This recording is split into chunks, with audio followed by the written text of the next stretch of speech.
Well, as we've been hearing, events in Ukraine are still moving very quickly. Ukraine's neighbours are amongst those warning that the crisis there could destabilise some of the region. I can speak now to one of those neighbours. He's the Romanian Foreign Minister, Titus Corlăţean. He joins us now from Bucharest. And a very good morning to you, Foreign Minister. Tell me just how worried Romania is about events in Ukraine. Good morning, and thank you for the invitation.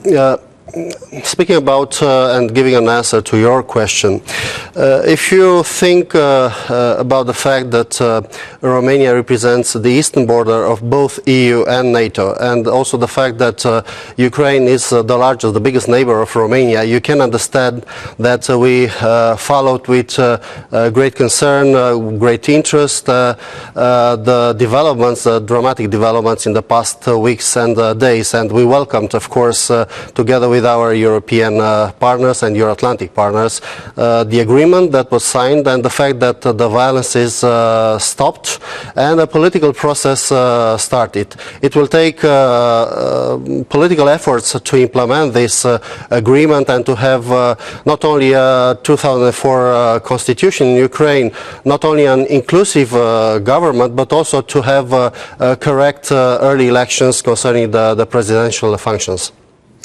A long way from it, I know, or we hope, from a civil war in Ukraine. But if things were to move more in that direction, Foreign Minister, what possible effects, what are some of the effects on countries like your own?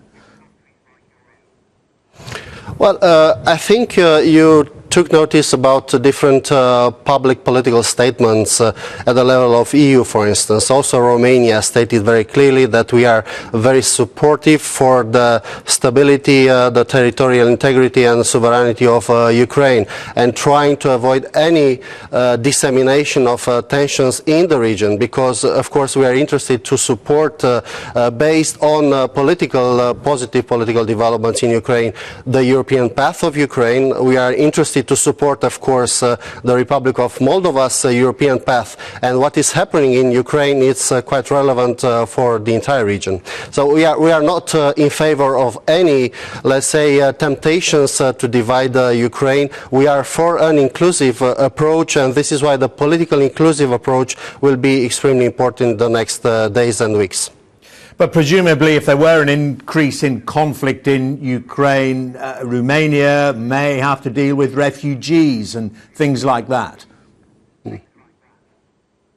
Well, it's natural in these circumstances that the Romanian authorities to be well prepared if necessary. But I can tell you that until now we didn't receive any, let's say, relevant information about a possible migration or problems at the border. For the contrary, it's calm, and it's a situation that we are managing as normal as possible without any problems. And of course, we're sincerely hoping things move in the opposite direction, in the peaceful direction. If that is so, how quickly do you feel that Ukraine could become an EU member? What's the position from Bucharest?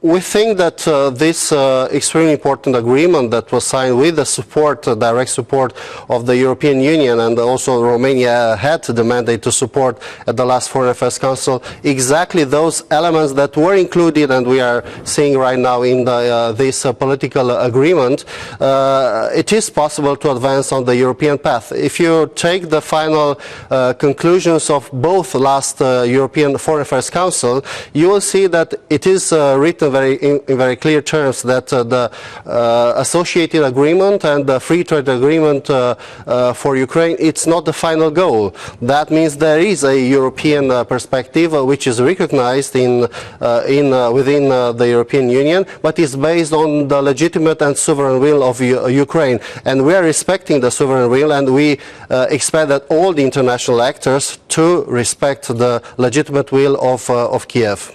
Okay, Mr. Corlăţean, very good to talk to you. Thank you very much indeed. That's the Romanian Foreign Minister, Thank you. Titus Corlăţean. And you're watching Monahan here on